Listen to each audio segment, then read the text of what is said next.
Hello everyone, this is Meenakshi Dilip Birari, working as assistant professor in chemistry at Maratha Vidya Prasarak Samaj, Nasik. We know that there are 16 elements required for proper growth of crops. Out of these, 3 essential nutrients are carbon, hydrogen, and oxygen. The remaining 13 nutrients are grouped as primary nutrients, secondary nutrients, and micronutrients. So, in previous lectures, we have discussed primary nutrients, secondary nutrients, their role, and also deficiency symptoms. Now, micronutrients, which are required for proper growth of higher plants but in a smaller amount. So, at least 7 elements are considered necessary for the growth and reproduction of higher plants. So, among these 7 micronutrients, in previous lectures we have discussed 3 micronutrients which are zinc, iron, manganese. Now, today we are going to discuss the remaining micronutrients which are copper, boron, molybdenum, and chlorine. Also, we will discuss role and deficiency symptoms of the micronutrients. So, let's begin. We know that the word micronutrient represents some essential nutrients that are required in very small quantity for growth of plants and microorganisms. There are 16 essential elements for plant growth. Out of these elements, 7 elements are considered as micronutrients. So out of these 7, we have studied in previous lecture iron, manganese, and zinc. Today we are going to discuss copper, boron, molybdenum, and chlorine. So some micronutrients behave like cations and some micronutrients behave like as anion. That means some are positively charged and some are negatively charged ions which are absorbed by plants. So that the chemistry of micronutrient cations are different from micronutrients anions. Micronutrients are also called trace elements or also oligo elements which are required in very small quantities for the growth of plants and microorganisms. So let's start the remaining micronutrients, its role and deficiency symptoms. First of all, copper. Copper is necessary for carbohydrate and nitrogen metabolism. It is also involved in electron carrier in oxidation reduction reaction. For utilization of iron in chlorophyll synthesis, copper is involved. It also enhances the fertility of mala flower. It enhances the disease resistance in plants. So what is the role of copper? Copper has important function in root metabolism. Copper is involved in the life processes of plant and animals in the form of complexes and chelates. It is related to utilization of ammonium nitrogen by plants. It is also related with various oxidation and reduction reactions in the plants. So these are the various things related to the functions of copper. It is concerned with enzyme ascorbic acid oxidase, cytochrome lactose, tyrosinase, and also for their activation. Copper is available in divalent form, that is in the Cu2 plus ion, as the ionic form by plants will be absorbed. So in the form of Cu2 plus ion, copper will be absorbed by the plant. Copper can exist in soil in either Cu2 plus or in the Cu3 plus form, that may be cuprous or cupric form, and the equilibrium is very sensitive to pH changes. The copper is absorbed in non-exchangeable form by clay minerals. also.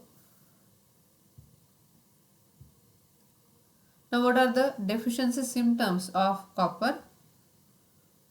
It shows stunted growth whenever copper is deficient. It causes the small size of grains.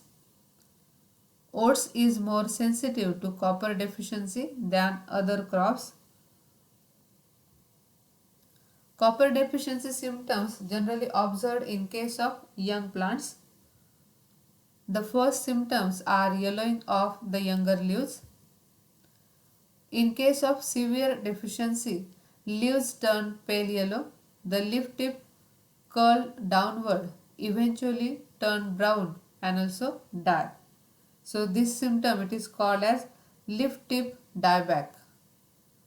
In case of severe cases, leaves turn pale yellow, then the leaf tips curl downward, eventually turn brown and die. So this one is known as deficiency is called as leaf tip dieback.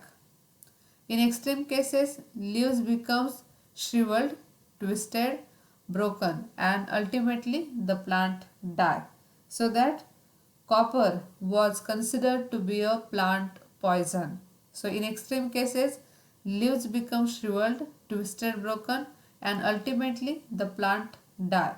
So that copper was considered to be a plant poison as it is when used in large amounts. So already I have explained that micronutrients required for the plant growth but in a very small quantity. So these are essential nutrients but required for plant growth in small quantities. If these nutrients are used in large amount, that will be harmful to the plants. So that copper was considered to be a plant poison as it is used in large amounts. A 5% solution of copper sulfate was one of the first formulation used for the chemical control of weeds. So as a weedicide, that 5% solution of copper sulfate was one of the first formulation. Copper solution in the concentration of 0.1 to 0.2% have been used as fungicides. Also, Bordeaux mixture was the first most common fungicide. So, you should remember that Bordeaux mixture also contains the copper. So, however, the copper is now recognized as one of the micronutrient essential for plants. That means it is essential but in very small amount. If it is used in large amount, then it was considered to be a plant poison. So 5% solution of copper sulfate used to control weeds. Copper solution in the concentration of 0.1 to 0.2% have been used as a fungicides, and also Bordeaux mixture was the first most common fungicide. So we should remember these functions related to copper also. It is recognized as one of the micronutrient essential for plants. Also some deficiency symptoms related to copper. While younger leaves have interveinal chlorosis, the tips and lobes of leaves remain green, followed by venial chlorosis and rapid extensive necrosis of leaf plate. Simply due to the deficiency of copper, we get the deficiency diseases like dieback in citrus and reclamation of rice. So dieback, leaf tip dieback, it is also one of the symptom related to copper deficiency. So here also the copper deficiency in barley we can observe in this image.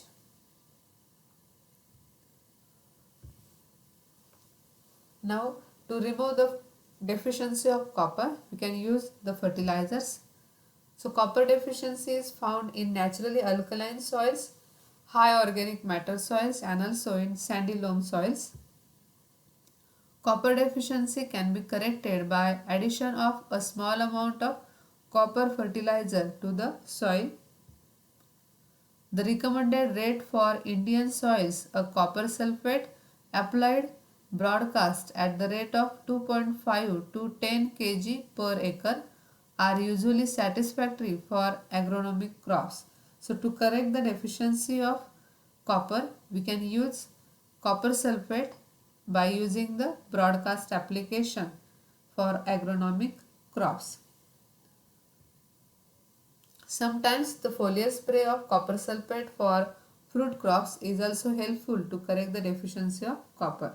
So several materials is available for supplying copper and available in both form, that may be in liquid form and solid forms.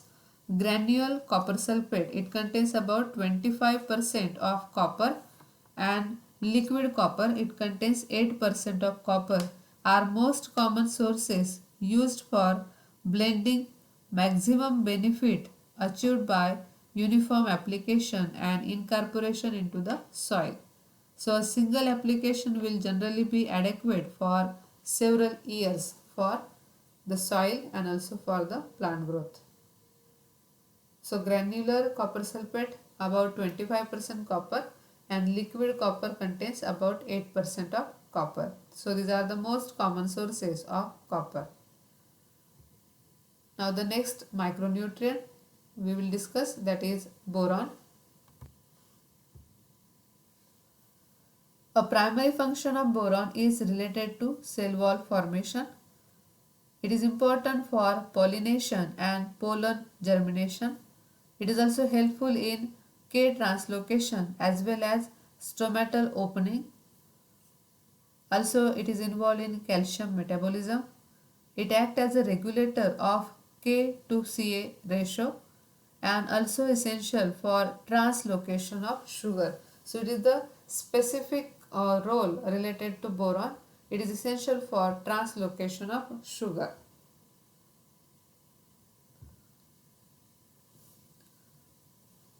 Boron is another micronutrient whose deficiency affects many vegetable and fruit crops.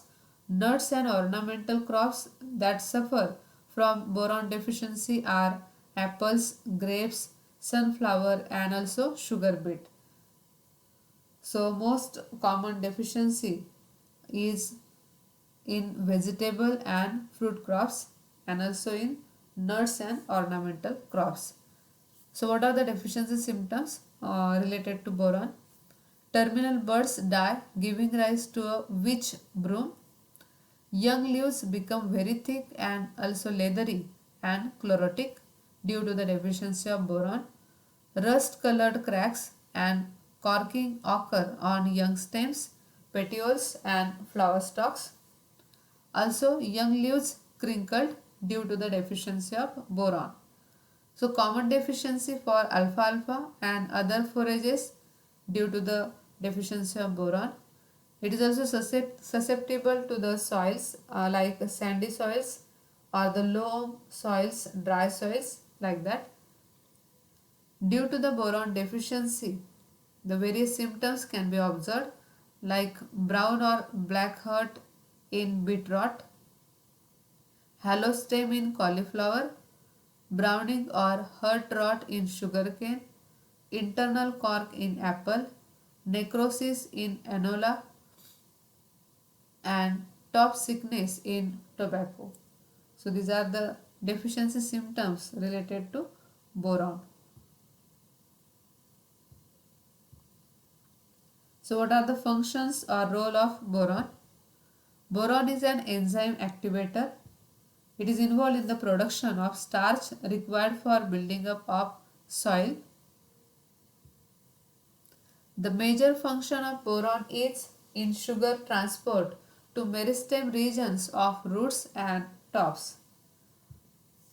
Boron is involved in cell formation and also in cell development. It is also involved in nitrogen metabolism and flower fertilization. Boron is also helpful in active salt absorption, hormone, fat and phosphorus metabolism and also in the process of photosynthesis. All these processes are influenced by boron in sugar transport throughout the plant. So these are the various functions related to boron. It is an enzyme activator involved in the production of starch required for building up of plants. Also, in the sugar transport to meristem regions of roots and tops, boron is important. It is also involved in nitrogen metabolism and flower fertilization for cell formation and also in cell development. Now, what are the deficiency symptoms of boron? Boron deficiency symptom is death of growing tips.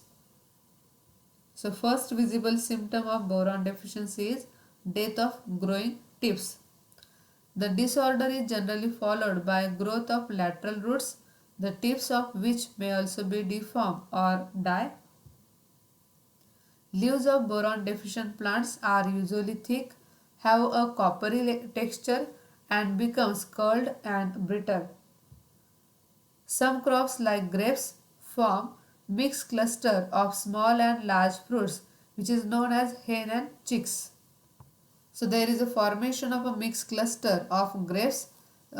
Some grapes are having small size and some having larger size, so that it is known as hen and chicks, which is due to the deficiency of boron.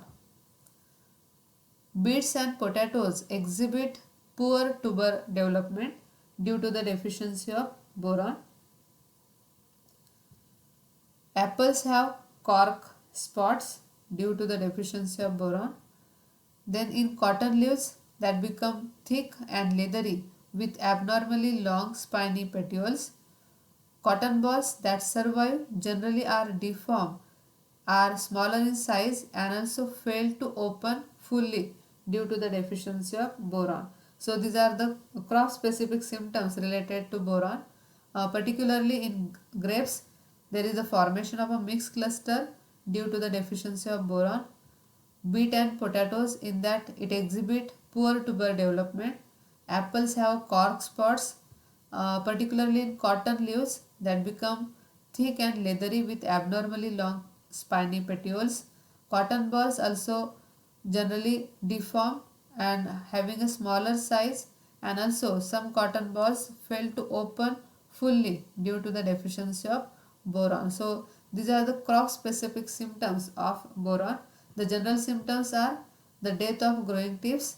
Also it is followed by growth of lateral roots, the tips of which may also be deformed or die. Leaves of boron deficient plants are usually thick and having a coppery texture and becomes curled and brittle. So these are also general symptoms.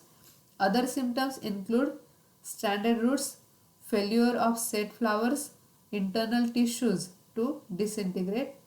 It also causes the abnormalities such as distorted or hollow stems of crops due to the deficiency of boron. So these are the various deficiency symptoms related to boron. So boron deficiency causes abnormalities such as distorted, cracked or hollow stems of crops. So we can observe the deficiency symptom of boron in rice, and it is also in the other plant, that is rape. So when we observe the deficiency symptoms particularly for cotton and also for the grapes, apples, these are specific in nature due to the deficiency of boron. So to remove the deficiency of boron, we can apply the various fertilizers. Borax, which is known as the sodium tetraborate, is most commonly used boron fertilizer. It is applied broadcast 8 to 20 kg of boron per acre. Lower limit is used for light acid soils.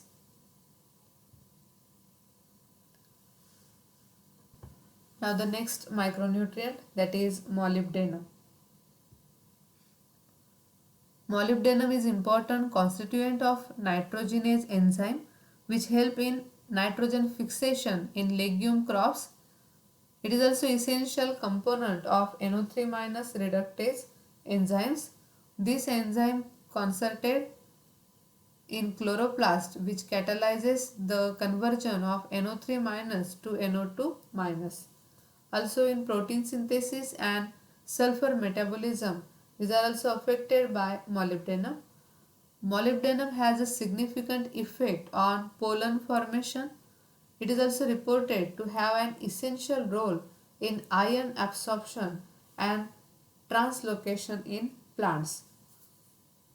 So molybdenum, although being a new element added to the list of essential elements since from few years, it is required in extremely small amount.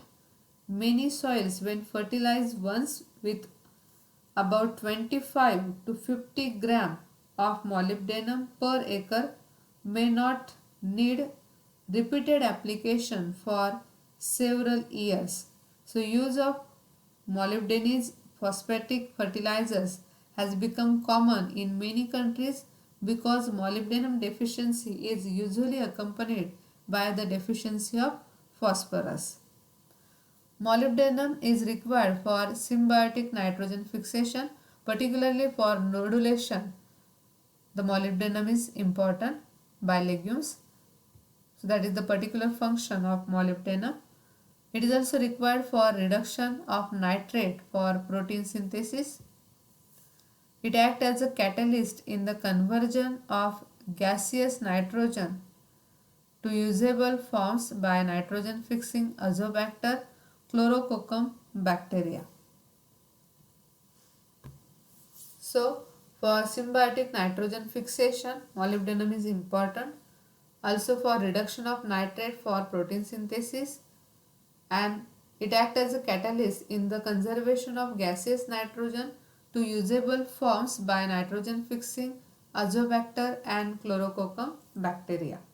So these are also the functions of molybdenum.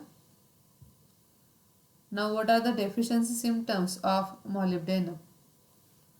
The deficiency symptoms of molybdenum is first appear in older leaves, interveinal chlorosis with some dead spots.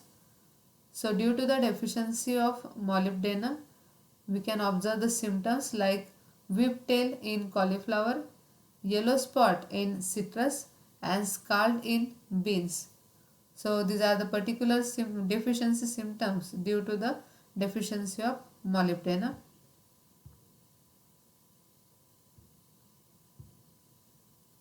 Molybdenum deficiency symptoms are very similar to those of nitrogen. That means again pale green to yellow leaves formation, which is the chlorosis, loss of green color due to the deficiency of nitrogen. The similar symptom can be observed due to the deficiency of molybdenum. Molybdenum deficiency shows yellow spots on leaves, marginal chlorosis alongside and tip of blade, thick curled leaves, reddish brown coloration of stems and petioles. It also shows the symptoms like whiptail leaves. Whiptail leaves, that means there is the narrow irregular growth, particularly in cauliflower, and yellow spots in citrus. So these are the particular deficiency symptoms of molybdenum, that is whiptail leaves and yellow spots. So it is observed in cauliflower and yellow spots observed in citrus due to the deficiency of molybdenum. The marginal chlorosis, which is exhibited by some plants, looks similar to potassium deficiency. So the deficiency symptoms due to the potassium and that of the molybdenum, these are also somewhat similar, particularly that is marginal chlorosis, which is exhibited by some plants. So these are the deficiency symptoms of molybdenum. Now what are the fertilizers used to remove the deficiency of molybdenum? A low rate foliar sprays can correct the molybdenum deficiency. So over application of molybdenum on forage crops can cause a disease that is called as molybdenosis. So we cannot use the over content of molybdenum on forage crops. If we use the over application of molybdenum, that will cause a disease called as molybdenosis.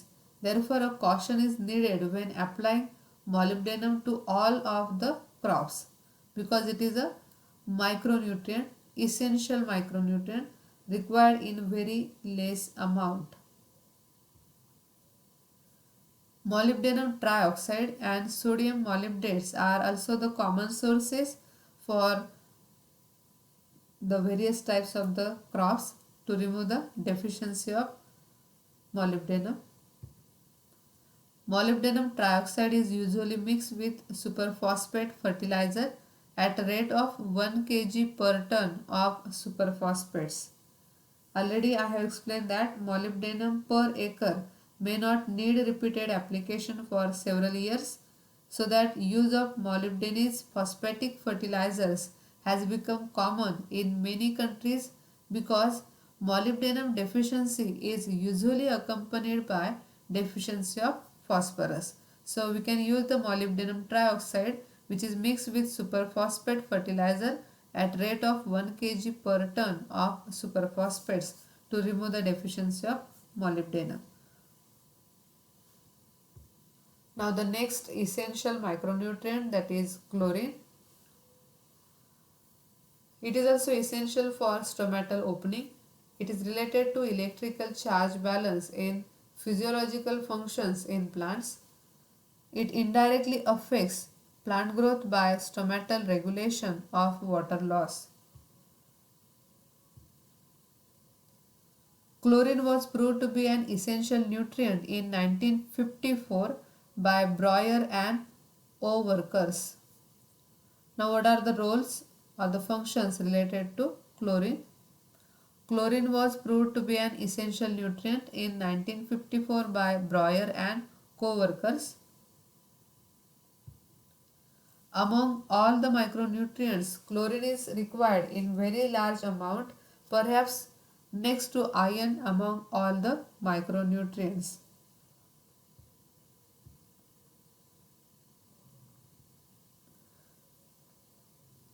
What are the deficiency symptoms related to chlorine? Leaves shows symptoms of chlorosis. Tomatoes shows unusual bronze discoloration due to the deficiency of chlorine. The crops severely affected by chlorine deficiency, which are carrot, sugar beet. These are the examples. Tomato leaves exhibiting severe chlorine deficiency contain 250 ppm per gram of leaf tissues. Also, it shows highly branched root systems, which are the main chloride deficiency symptom, which are found mainly in cereal crops. The chloride deficiencies have been reported on sandy soils, humid regions with high rainfall area, wilting and twisting in wheat due to chlorine deficiency. So these are the deficiency symptoms related to chlorine. Now the fertilizers used to remove deficiency of chlorine. Chlorine present in native rocks is fixed by colloids of soil materials. Unlike other micronutrients, chlorine compounds present in the soils are highly soluble.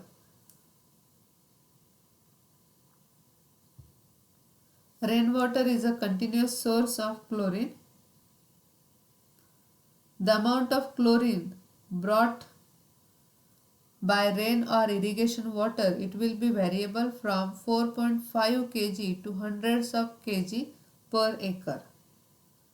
So one of the source, that is nothing but rainwater for continuous source of chlorine. Coastal stations where chlorine content is higher due to vaporization of seawater near the coast. So again, coastal stations having the higher amount of chlorine. The point if Cl will ever be limiting factor for plant growth is questionable. On the contrary, extensive chlorine content has become problem due to accumulation of salts in saline soils or also irrigation water from saline lakes, streams or wells. So chlorine is also one of the essential micronutrient it is also required in very less amount for the proper growth and reproduction of higher plants. So in detail we have discussed total 7 micronutrients, its deficiency symptoms and also the role in plant growth. So we should summarize the functions of micronutrients in plants. Already we have discussed in detail. Boron, it is important in sugar transport, in cell division and also in amino acid production. Chlorine is used in turgor regulation, resisting diseases and also photosynthesis reactions. Copper, which is a component of enzymes involved with photosynthesis. Iron, component of enzymes essential for chlorophyll synthesis and also in photosynthesis. Molybdenum, involved in nitrogen metabolism, essential in nitrogen fixation by legumes. Manganese, chloroplast production, cofactor in many plant reactions, activates enzymes. And the zinc, which is a component of many enzymes, essential for plant hormone balance and also auxin activity. So in all, we have discussed all the micronutrients, macronutrients also, primary nutrients, secondary nutrients, their role and deficiency symptoms in plant growth.